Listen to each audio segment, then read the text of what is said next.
I have 1 o'clock. So. Commissioner, we're letting members in the room right now. If we can just wait just 1 moment. Okay, please. just let me know when it's good then. Great. Thank you, Commissioner. Yep, no worries.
So everyone has been let into the meeting except for those I cannot verify first and last names, and I can follow up with them directly.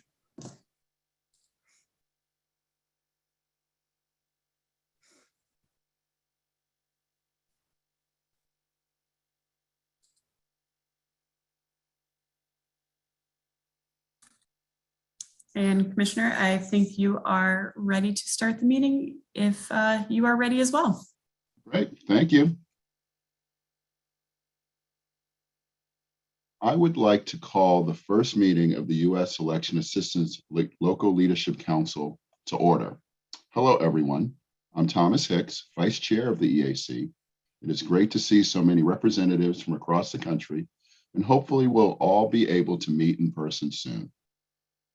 We are very excited that you could join us for this inaugural meeting of the Local Leadership Council, or LLC. First, I would ask that you mute your device. For those not aware, the LLC consists of 2 members from each state's election official professional association. As we launch this board, we're still working to fill all the appointments, but as of today, we have 88 members and are working to fill those remaining positions.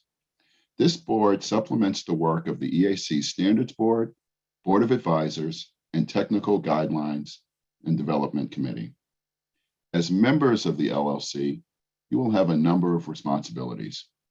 We hope that you, as local election officials, will be a source of expert, unbiased analysis and recommendations to the EAC on local election administration topics like voter registration, voter system user practices, ballot administration, canvassing, chain of custody, certifying results, and as local election officials, we know that there's a multitude of topics to discuss. Since our inception, the EAC has strived to meet its mission to serve election officials as a clearinghouse of best practices and information. We have had significant growth in resources and assistance we provide to state and local officials. In furtherance of our mission in recent years, we've added some additional staff to help carry out this undertaking. One example of this progress is the development of this expanded clearinghouse department that includes former election officials and experts on election law, accessibility, and design. This additional expertise has helped the EAC to develop a timely guidance documents to address pressing issues in election administration. I hope as we move forward with the LLC, you will also share your vast experience to help to inform and expand our election materials and resources. The EAC understands the critical value of your feedback and input for those stakeholders who are using our resources, and we're grateful to have you join this board to share your knowledge. Today, we plan to provide you with an overview of the future of the board and the recent work of the agency. So welcome to the EAC team. I'll now like to introduce my fellow commissioners and ask them to make a few comments as we begin. I'd like to recognize Chairman Don Palmer, who is the designated federal officer of the EAC's Technical Guidelines and Development Committee. Thank you, Vice Chair Hicks. Welcome, everyone. Hello. As noted on your agenda, I'm currently serving as the chairman of the commission and the current DFO of the TGDC that develops the voluntary voting system standards for the voting machines, including the recently adopted VBSG 2.0. Our general counsel is going to give an overview of the other EAC boards later today. As you know, the EAC is the only federal agency with the sole focus on election administration, and it was established by the Help America Vote Act almost 20 years ago as an independent bipartisan commission charged with developing the guidance to meet the HAVA requirements, adopting voluntary voting system guidelines, and serving as a national clearinghouse on election administration. With that, such a broad mandate, we have a lot of work that we can do together. EAC also accredits testing laboratories and certifies voting systems, as well as audits the use of HAVA funds. At its core, the EAC helps election officials improve the administration of elections and helps Americans participate in the voting process. Your participation in this board and the input you provide will help the EAC better fulfill its mission and do a better job. I hope today's meeting is not only an introduction for the board, but also provide an overview of the agency, an update on the good work our team is doing, and the goals for the future that we hope that you can contribute to. I would like to thank all for joining us today, and I look forward to the great work for the board in the future. Vice Chair Hicks. Thank you, Chairman Palmer. I'd now like to recognize Commissioner Christy McCormick, who also is the designated federal officer of the Board of Advisors. Commissioner McCormick. Thank you, Commissioner Hicks. Welcome to all of you, and thank you for joining the Local Leadership Council. As Commissioner Hicks said, I currently serve as the designated federal officer for the EAC's Board of Advisors. I echo my fellow commissioners' excitement for this new addition to our agency. As you may or may not be aware, the EAC has a range of stakeholders, from federal partners, manufacturers of voting systems, and election technology, Congress, and the American public and voters. Our most important stakeholders, though, are the state and local election officials who are on the ground administering elections and serving voters. This LLC is one way the EAC is working to strengthen our relationship with local election officials and to get feedback on how we can improve resources and assistance to you. Thank you so much for joining us, and I look forward to working with you and seeing how this new addition to the EAC helps us continue to grow and improve our elections across the country. Thank you, Commissioner Hicks. Thank you, Commissioner McCormick. Finally, I'd like to recognize Commissioner Ben Hovland, designated federal officer of the EAC Standards Board. Commissioner Hovland. Thank you, Vice Chairman. I'd just like to say another welcome to all of you. I recognize many familiar faces and officials today, but it's also great to see so many new faces on this board. With the addition of the Local Leadership Council, the EAC now has 4 federal advisory committees, each playing a role in making recommendations and providing feedback to the agency. I currently serve as the designated federal officer for the EAC Standards Board, which is a state and local election official from each state. Each board has a slightly different role and brings different perspectives depending on their membership, which we'll hear about later today. As was mentioned, the LLC to me is unique in that you are all local election officials and have direct knowledge of what challenges, opportunities, and needs there are for those on the ground conducting elections. Not only are you all local election officials, but you're also leaders in your states. With elections being harder than ever to run, we're looking to that expertise on this board to help us prioritize resources in order to better serve election officials around the country. We hope that you'll be able to share your expertise with the EAC, and we hope that you can share information and facilitate communications with other local election officials in your states. Again, just want to say thank you for your willingness to serve in this important new role. Thank you, Vice Chair Hicks. Thank you, Commissioner Hovland. Now I'd like to recognize Cammie Foote, who is the alternative designated federal officer for this great new board. Ms. Foote? Thank you, Vice Chairman Hicks. I would like to welcome everyone to the LLC, and I'm going to go ahead and share my screen with the roster of all of the members. And so the LLC, as you heard, is made up of 100 members from across the country. Currently with us today, we have 43 states represented. You can see from all across the country. We are missing members from Kentucky, Nebraska, North Carolina, Tennessee, and Wyoming. And that concludes the roll call, and I'll pass it back to you, Vice Chairman Hicks.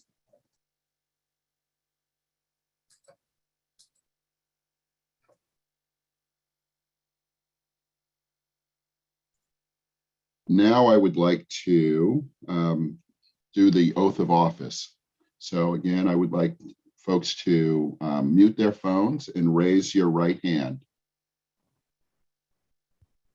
And repeat after me. I do solemnly swear or affirm that I will support and defend the Constitution of the United States. I do solemnly swear that I will defend and support the Constitution of the United States Against all enemies, foreign and domestic. against all enemies, foreign and domestic. That I will bear true faith and allegiance to the same. That That I take this obligation freely without any mental reservation. And I take this obligation freely. Reservation. Or purpose of evasion. For purpose of evasion. And that I will well and faithfully discharge the duties of this office. And that I will well faithfully discharge the duties of this office. On which I'm about to enter. On which I'm about to enter. So help me God. So help me God. Thank you all for that. And now I will turn this over to our General Counsel, Kevin Rayburn.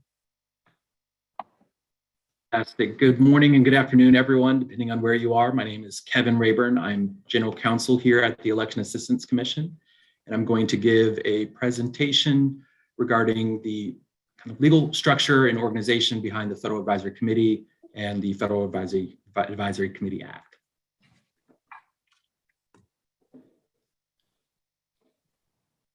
Let me share my screen.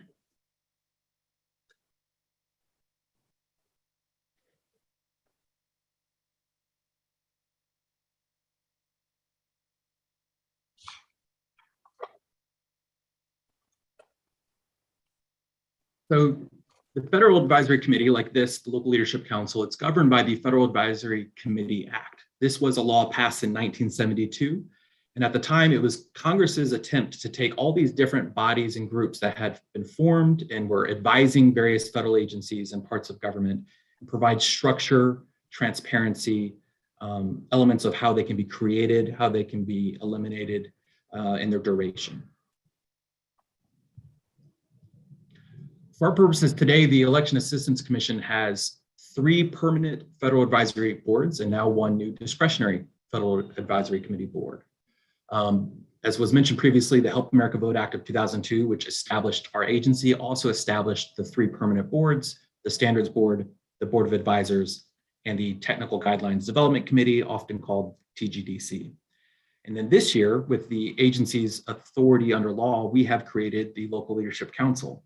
It is a discretionary board, meaning it's not required, but the agency saw fit that this is a key stakeholder group and that your input would be incredibly valuable for us as an agency to add value to key stakeholders like yourself. So now I'll go through the various duties and responsibilities of you as individual members, but also as the body as a whole. So first, a key duty is to participate. When you're able to join meetings and to participate in discussion, we will try to often send materials out ahead of time. You can review that. That will allow for a more fruitful discussion. But ultimately, as an advisory board, the value comes from your participation. It comes from the discussion and the input and your expertise and your experience that you were able to share with each other and share with the agency. And then ultimately the collective non-binding advice and recommendations that the body as a whole, when there's consensus, will give to the EAC. Now, the legal structure that kind of governs this, we already talked about the Federal Advisory Committee Act, but there's also a charter. The Election Assistance Commission approves a charter for each advisory board every 2 years, and those are required to be renewed and refiled with Congress and various agencies every 2 years. And that has basic requirements. It's kind of like a constitution, so to speak, but it's the basic backbone of how the board should operate. Now, as members, you have a duty to comport yourself with integrity and to not trade upon your position or as a member of the local leadership council for your personal benefit. That doesn't mean it's a secret. You know, this is a public roster. We're excited to have you, and you can certainly tell people you are a part of this body. But the key thing is that you should not use your participation, your influence as part of this body in providing advice to the agency for your own personal benefit. And then likewise, the structure of an advisory committee is to advise the agency. It's that feedback loop between the agency and the body. And so there's limitations on your ability and to lobby or communicate with Congress in your official capacity as a board member. You certainly have all your freedoms and responsibilities and privileges as individual citizens. And so you can certainly communicate with Congress in your individual capacity. But when you're at EAC board meetings like this and you have your hat on as a member of the LLC, you are limited and you should not be lobbying Congress. Now, every federal advisory committee has a designated federal officer. That's a requirement under the law, and they are appointed, in our case, by the commission as a whole. There are also appointed alternate designated federal officers, which are essentially backups. And they also help manage and organize the meetings and prepare materials. As mentioned, each committee has a charter that's filed with various agencies and with congressional committees. And those have to be renewed every 2 years. So 2 years are important. The terms of you all as members are tied to that charter filing date. And those charters have to be renewed every 2 years. As far as who can participate, for discretionary committees, those are dictated by the charter, as well as general restrictions in the law. So the law requires that advisory committees are to be fairly balanced in terms of points of view and geographic representation. We have certainly satisfied that with this new board having all 50 states with 2 members represented. So we have great representation and are able to meet those requirements. We will provide advance notice of all our meetings. And it's important to remind yourselves that these meetings are public. So this is being live streamed right now. Same thing when we have ultimately in-person meetings. And it's also important to remember that the records of advisory committee meetings are open records. They're federal records that can be disclosed under the Freedom of Information Act. So the communications between the EAC and advisory committee members regarding advisory committee business, the reports that are generated, the resolutions passed, all of those are public records. So it's just important to keep in mind as you're communicating with each other and with us on emails that those are public records, and just remind yourself of that. And then the DFO, the designated federal officer, is the key federal employee with these boards. They have to approve all agendas and have to be in attendance at every meeting. They will make sure that the minutes are posted on the website. They can adjourn meetings, and they can also chair meetings as we are today with Vice Chair Hicks. And then finally, after each meeting, we will prepare minutes, which are a summary of the actions taken and the agenda items that occurred. That's required by law, and that will also be posted on our local leadership council website. And that's where you can go to see agendas, transcripts, minutes.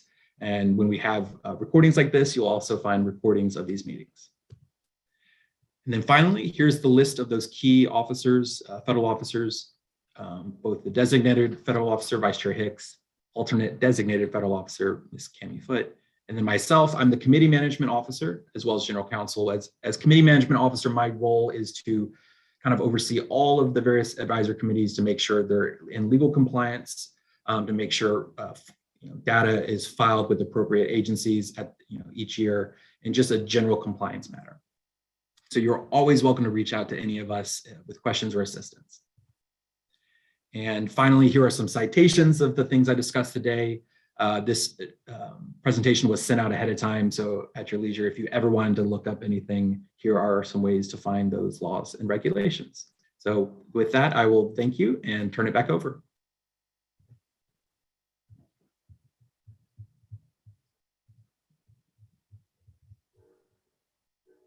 Thank you, General Counsel Rayburn. Now I would like to recognize our Executive Director, Mona Harrington.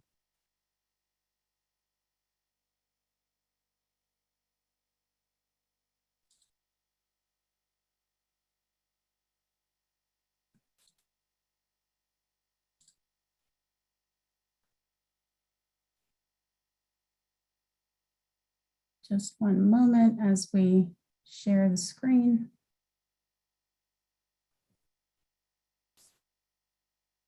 And Mona, I have my screen shared, but let me know if you would like to share it yourself. Nope, that works. Good afternoon, everyone. My name is Mona Harrington, the Executive Director at the EAC.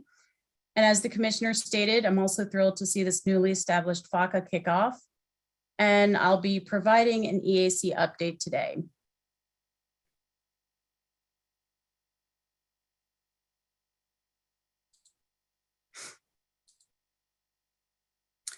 I think you are all probably well aware, but we have the agency mission statement in front of you. And of course, after the meeting, we will be happy to send this PowerPoint over to all of you.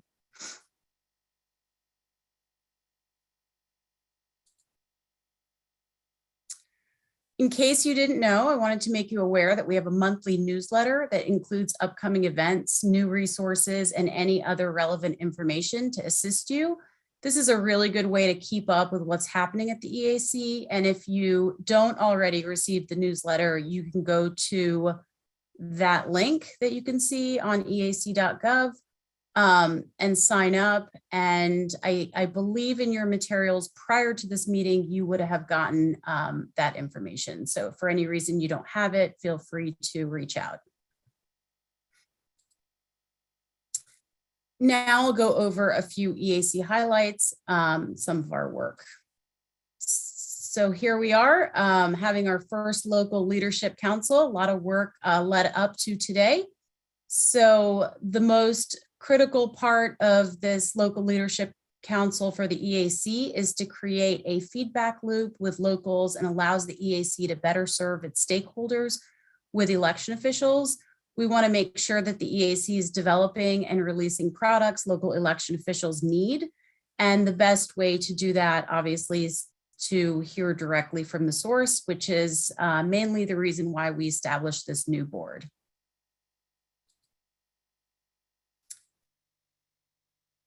When the EAC was established by the Help America Vote Act, it was charged with various duties, 3 of those being adopting voluntary voting system guidelines, the distribution and management of HAVA grants, and conducting a survey of voting and election administration for the country. Most of you are probably aware that the VVSG are specifications and requirements against which voting systems can be tested to determine if the systems meet the required standards. And notably, the VVSG 2.0 unanimously was approved by the EAC commissioners in February, and that paves the way for the next generation of voting systems across the country. And we are working diligently on the implementation process. Little bit about distribution and management of HAVA grants, just for your information. 2018 and 2020 was the first time since 2010 that the EAC received grant funds under the authority of Section 101 to provide grants to states with an emphasis on election security. In 2020, Congress provided an additional $400 million of CARES funding. And And as far as EVES is concerned, on the last bullet on the slide, as local election officials, I'm sure you're aware of the survey that's administered biannually, and I'm sure you've been a part of the work required to collect and submit the data for the report. We understand what a large undertaking that is and wanted to thank you for those efforts, but also wanted to point out that the EVE survey is incredibly valuable because the data in the report comes directly from election officials like you. And there's no other regular survey on election administration. So for that reason and the importance of the report, we're always looking for ways to improve the EVES and improve the process for which we collect the data. We'll be working to present the final data of the last EVES iteration in ways that are more helpful to our stakeholders, using tools such as business analytics. And we hope through the Local Leadership Council, we'll hear more about ways to improve the EVES process for everyone. Your feedback will be incredibly important.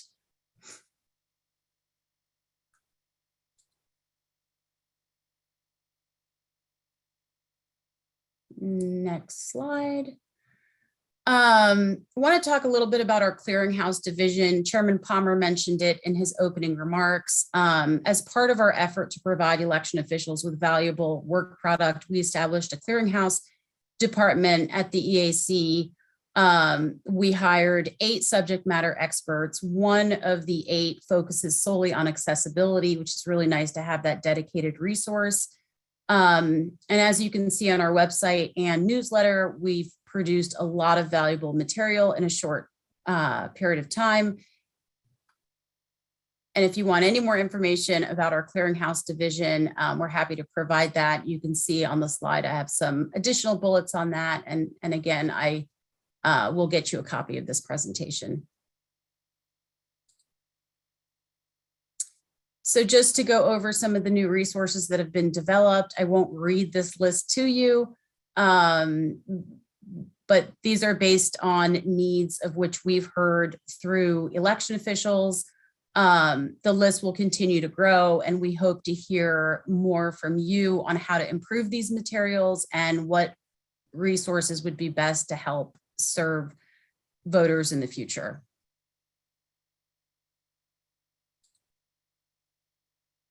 Looking forward at 2022,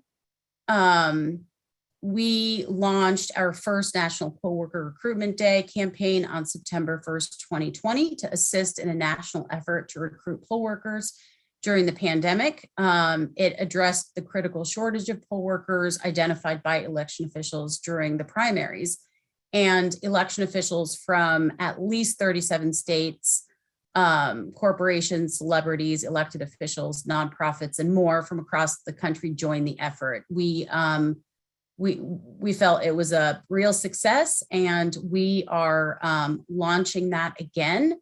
You can see on the slide a little bit of information around that. There's a dedicated page, helpamericavote.gov, and we'll be sending out at the beginning of the year a toolkit for election officials to help offices leading up to and for National Poll Worker Recruitment Day. I actually will turn this over to Chairman Palmer briefly to outline some of the questions we hope all of you, the Local Leadership Council, can assist the EAC with in regards to the poll worker effort. Chairman Palmer. Thank you, Mona. So we were very pleased with the National Poll Worker Recruitment Day and how it went in 2020. We think it really responded to the challenge, and we hope it will benefit election officials during the upcoming midterms. So we're not quite sure, what the response will be on the poll worker front.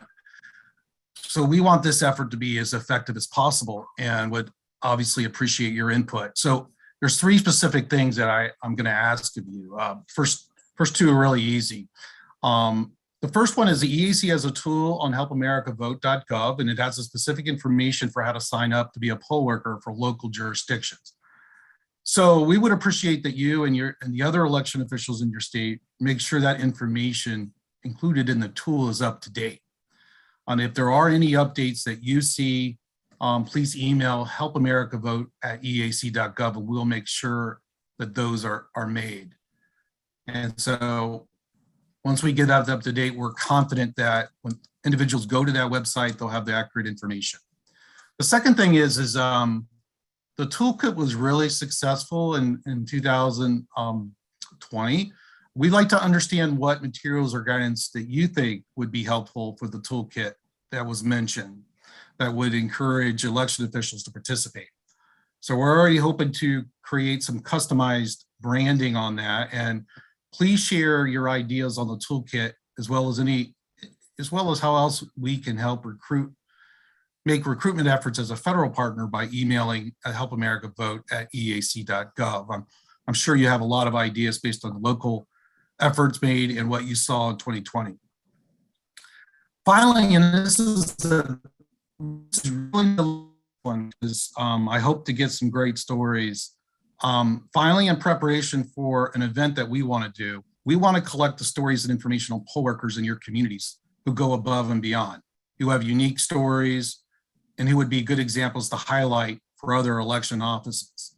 And I think this is really good to highlight the good work that they do. And I've heard stories throughout my career, and wish there was a way that we could talk about that to the greater public. Please share those ideas that we could feature in the coming months by emailing helpamericavote@eac.gov. So we'll share these questions and contact information in the post-meeting materials. With that, I'll turn it back to Director Harrington. Thank you, Director. Thank you.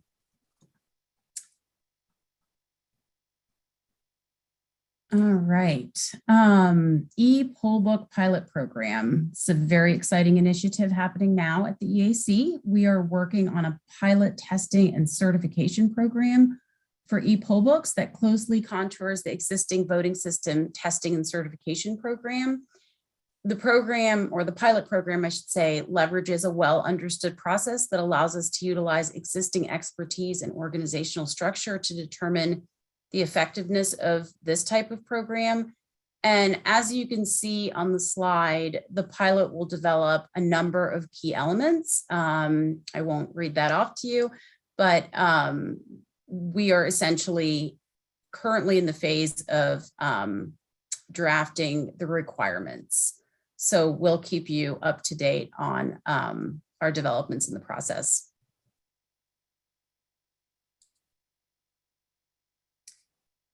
We have a number of upcoming resources at the EAC that we're working on. Again, I won't read these off to you, but I do want to draw your attention to the state-specific pages.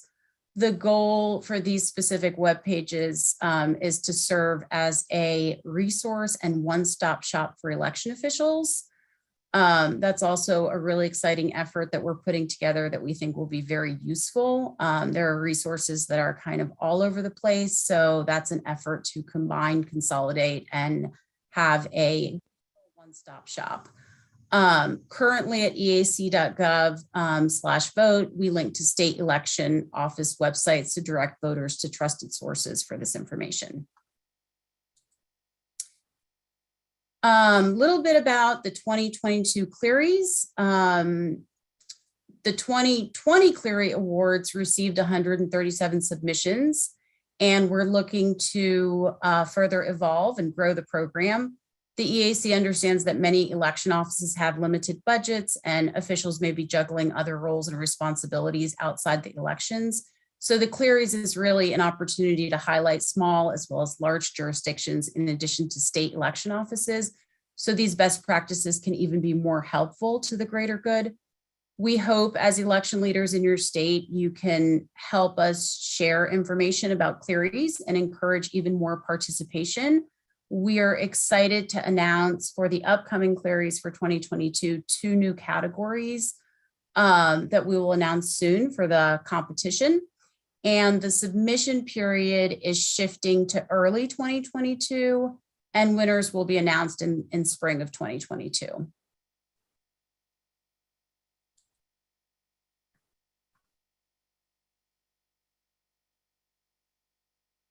All right, additional 2022 priorities. The 20th anniversary of HAVA will be an ongoing theme over the coming year, and the EAC hopes to highlight the vast improvements and updates that election offices have instituted during the last 20 years. I think you all know that our commissioners travel across the country and value meeting with local election officials regularly. Our commissioners would be happy to join your state election association meetings whenever that's possible and meet with your colleagues across your states. We'd also appreciate hearing about topics to cover that would be helpful to association members and local election officials. So just keep that in mind. We're really counting on you for getting feedback from you, but also helping us get more involved so we can produce more valuable work in the space. Please don't hesitate to contact Kristen Mudig at kmudig@eac.gov to let us know when your annual meetings are scheduled and to request a commissioner to join. She'll most certainly help coordinate that. And I think this information is also in your pre-meeting packet, so hopefully you're not scrambling to write anything down. That concludes my presentation. This last slide just shows you where to find some EAC information. We obviously have a Twitter feed and an email address, Facebook page, and our YouTube, which this is being live streamed on today. Thank you so much for taking the time to listen.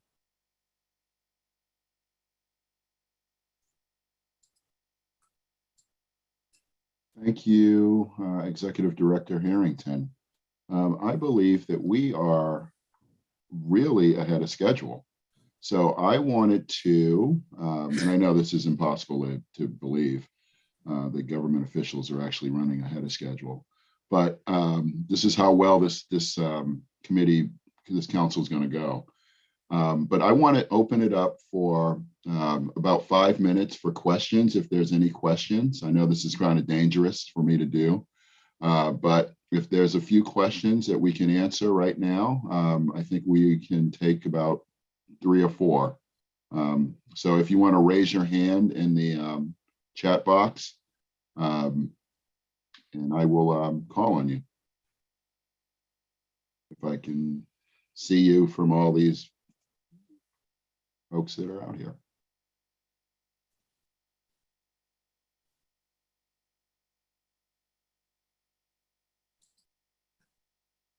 Not seeing any. Ricky Hatch has a question. I can tell you when I see. Okay. Oh, go ahead, Ricky. Hi, Tom, and sorry, Chairman, and and it's great to see everybody. Thank you so much. My question, I have just kind of a comment first, but first off, thank you for creating this. There's never been a nationwide organization that's dedicated solely to locals that doesn't cost money. We have some great associations, IGO and the Election Center. They are phenomenal, but you have to pay, and a lot of counties just can't afford that. So this is I really appreciate this, and I'm super excited for the future of that, and the benefits that's going to bring to locals. And I can talk more about that if others don't have other comments. My question is related specifically to the e-poll book testing program, and just wondering how does it or how will it coordinate or relate to the program that the Center for Internet Security just came out with. I don't know how to pronounce it, Rabbit 5 or Rabbit 5. Just wondering if you have any information on that. Thanks, Ricky. So Rabbit V, we piloted with CIS, that's correct. This is actually not intersecting with that program at all. I think there were some good lessons learned in that pilot. I think the dynamic where e-poll books are not exactly like a voting system in the sense that updates are much more regular. We've been able to follow that pilot very closely, and I think the final report was just issued not that long ago. And we're developing something based on what lessons we've learned from that, but also trying to have a program in place that we're piloting that doesn't cost a fortune. Something that's practical, that won't drive up the price of e-poll books for election officials, because whenever you're testing all the time, someone's got to do that work, and essentially that election officials are going to pay that bill. So what we're trying to put together is something a little more practical that puts the onus on the manufacturers to build good, robust machines based on requirements. And then in turn, EAC accredited laboratories test those e-poll books. And then eventually those e-poll books are in the hands of election officials, of then have checklists, best practices, and some self-certification process to ensure that they're keeping them up to date. So we're all in it together and no one bears the huge cost. The Rabbit V was, in my mind, a wonderful idea and had a lot of merit, but the economic model wasn't entirely fleshed out. And we just felt, the commission felt that there was a desire to get a program going very quickly. And so this is the route we went so we can put this program into play.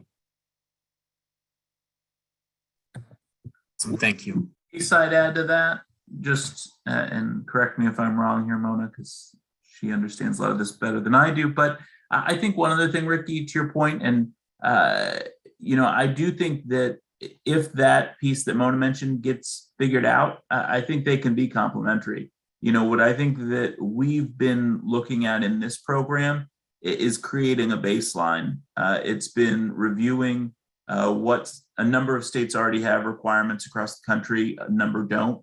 And so looking at those existing requirements, finding those commonalities, and trying to create a baseline set of standards around security and accessibility to both help the manufacturers, but ultimately, I think our hope is if manufacturers don't have to create or adapt, to 50 different standards, there could ultimately even be some cost savings. But no matter what, it's creating at least, and again, it's voluntary, but a baseline minimum standard around security and accessibility.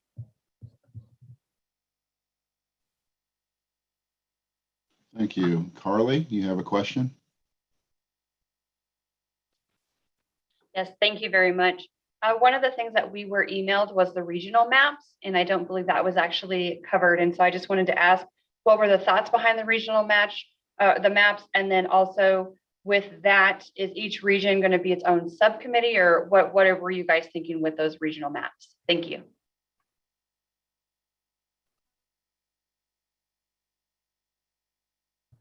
It's another one I'm happy to talk about. I know we've had some conversations, and anyone else can jump in, but I think that was something that we'd wanted to get feedback from you on, but certainly consider. I think part of the goals of this board, again, are to always have this national representation. There have been conversations about whether or not, if we create subcommittees or an executive board, again, part of this will be in the next meeting, but as we figure this thing out together, it's nice, for example, potentially to have 2 representatives from each region, the potential for us to have regional meetings in the future. I know we've heard feedback pre-pandemic. There was a Western States Conference, for example, and heard great things about that, again, where folks are able to drill down. As you likely know, there is a coincidence of some geography in the way that people run elections. And so being able to, for yourself in Colorado to talk to the other vote by mail states and really get down into the nuance. Whereas I think I saw Tim from Multnomah County. I know I was at an IGO meeting and there was a panel about poll workers, and I watched the Oregon people leave, so. I think part of the idea there too is just figuring out both how to have representation on our subcommittees if those get created, but also create environments where not only can you have national conversations, but you can have regional conversations that maybe focus on some of those specifics. Great, thank you very much. And this is Commissioner Palmer. We had a couple of different options. This is the proposed option that we felt that we would bring to the group. And if there's any input on that, please let Cammie or Tom, Vice Chair Hicks know. We think it might be better this way or that way. So yeah, thanks.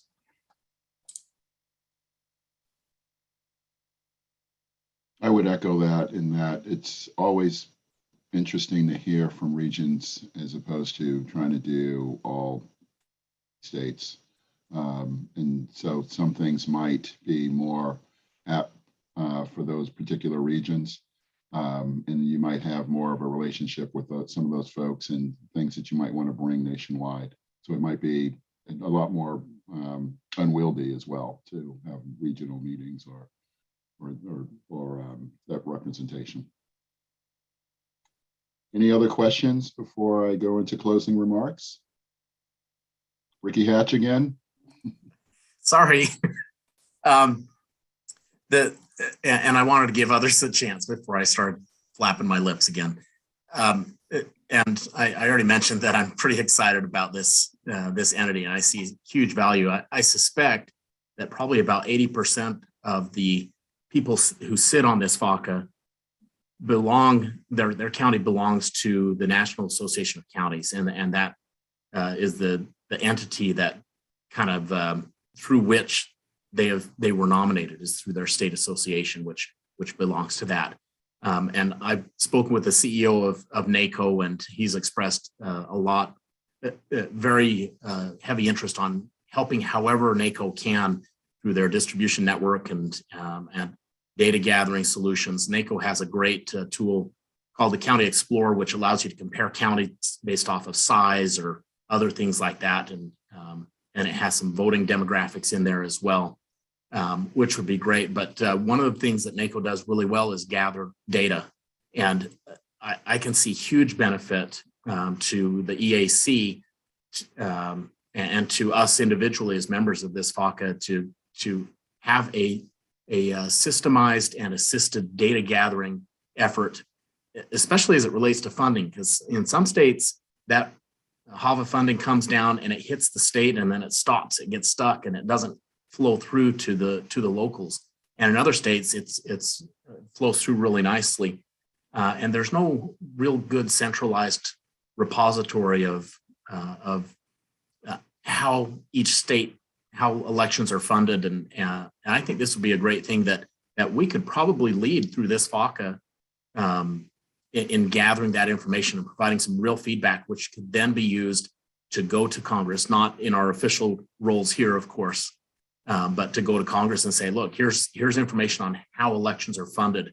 And here's how much it costs counties nationwide to comply with NVRA and HAVA and the UOCAVA requirements that come from the feds. So just a long way of saying, I'm excited for this. I see a lot of opportunity to further discuss, the concept of data gathering, participation and partnership with NACO and other national groups, and just excited to help however I can.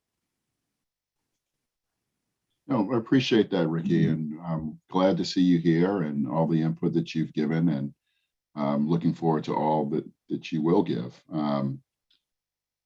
If there's not any more questions, I have a couple for the folks out here. Are there thoughts on what we should cover for the next meeting? Those are things that you can email to us. Thoughts on, do you want to set up an executive board or regional boards? What thoughts on having a geographic boundary? So those are some of the things to think about as we move forward. So if there's any discussion on that, or we can hold off to the next meeting,